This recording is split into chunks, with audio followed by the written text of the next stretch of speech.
چونکہ خبریں غلط پھیل رہی تھیں اور فیک نیوز کا دور دورہ تھا، اور حکومت، صوبائی حکومت جس کی ذمہ داری ہے امن و امان کو مینٹین رکھنا، وہ مکمل طور پر سوئی ہوئی تھی۔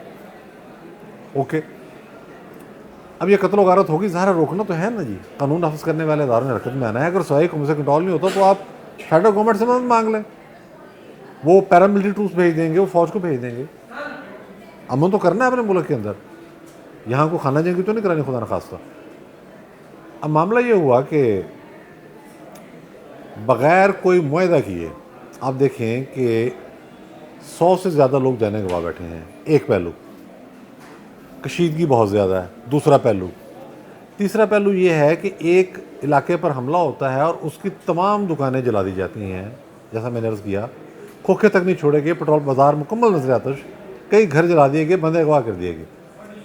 ان کے ساتھ بیٹھ کے آپ نے کچھ طے نہیں کیا، اور انہوں نے کہا جی ہم امن معاہدہ کرانے کی کوشش کر رہے ہیں، ایک جرگہ بلا لیا گیا۔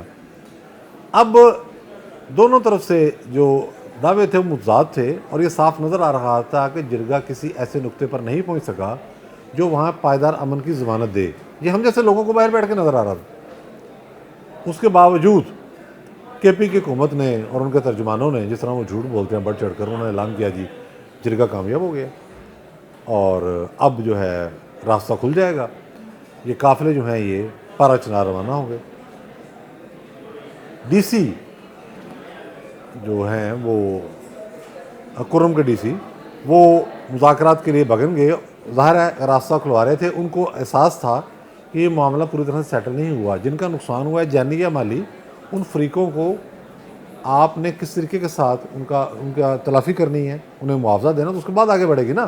ہاں، جو ہارڈ کور کرمنل ان واقعات میں ملوث ہیں ان کو گرفتار بھی کرنا ہے، یہ تو نہیں ہو سکتا کہ خالی معاوضہ لینا، معافی تلافی کرنا، یہ معاملہ بھی نہیں ہو سکا۔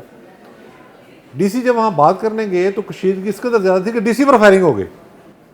یہ ریئر ہوتا ہے، بے شک ٹرائبل ایریا ہو، ڈی سی پر فائرنگ ہو جانا ریئر مطلب واقعہ ہوتا ہے۔ اس میں یہ ہو گیا، بڑا خطرناک واقعہ تھا۔ اس کے بعد وہ قافلوں کی روانگی رک گئی اور یہ سارا معاملہ ایک ڈولڈر میں پڑ گیا اور پریشانی پورے پاکستان میں پھیل گئی۔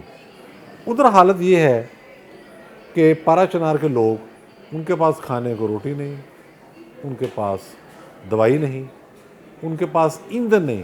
اتنی شدید سردی میں جب خون ہڈیوں میں جم جاتا ہے، وہ ایک خوف کی فضا میں بیٹھے ہوئے ہیں۔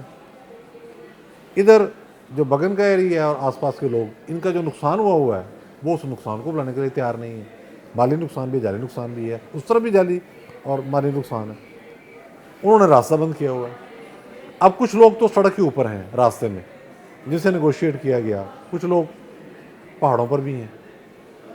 اب یہ ساری صورتحال شدید قسم کی کشیدگی کی نشاندہی کر رہی ہے، یعنی کہ ڈی سی کو گولیاں لگی ہیں، وہ مرتے مرتے بچے ہیں، لیکن آپ دیکھیں کہ صوبائی حکومت کا کیلیبر، ان کی اپروچ، ان کی سوچ۔ ایک تو انہی واقعات کے دوران علی امین گنڈا پور نے پوری سرکاری مشینری لے کر اسلام آباد پر دھاوا بولا، وہ جسے کہتے ہیں نا 24 سے 27 نمبر تک یہ ہو گیا وہ ہو گیا۔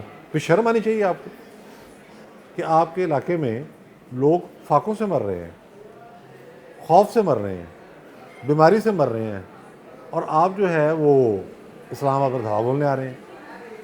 اب جیسے ہی انہوں نے ایک کانوے بنایا، سب کو پتا تھا کہ اس کا کیا نتیجہ نکلے گا، اس کانوے کو بھیجنے کی کوشش کی تو پرسوں کیا ہوا، اس پر فائرنگ ہو گئی۔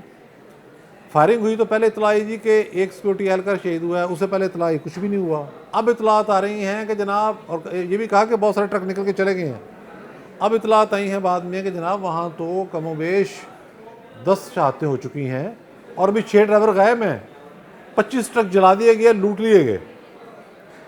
اس سے ظاہر ہوتا ہے کہ کے پی کے حکومت کو پارا چنار میں، بگن میں اور اس پورے کرم ایجنسی کے اندر امن و امان کے معاملے کی نہ کوئی اس میں دلچسپی ہے، نہ ان کا کوئی ادراک ہے۔ یہ صورتحال دن بدن گمبھیر ہوتی جا رہی ہے۔ آج آپریشن کا فیصلہ ہوا ہے، میں توقع کرتا ہوں کہ پاکستان کی وفاقی حکومت، ہماری لا انفورسنگ ایجنسیز اور مرکزی اپیکس کمیٹی اس صورتحال کا جائزہ لے گی اور عوام کی زندگی کو آسان بنائے گی۔ اس کا حل پھر یہی ہے، واحد حل، کہ معاوضہ دیں ان لوگوں کو جن کے نقصانات ہوئے ہیں، ان کو سیٹل کریں، ایک ضابطۂ اخلاق بنائیں اور اس کے بعد راستہ کھولیں، ورنہ تو بھائی ایسے ہی مچے گی۔ یہ پارا چنار میں اس وقت جو کچھ ہو رہا ہے، یہ انسانیت کا جنازہ تو ہے ہی ہے، یہ گنڈا پور کی حکومت کا بھی جنازہ اٹھایا جا رہا ہے یہاں سے. بہت شکریہ.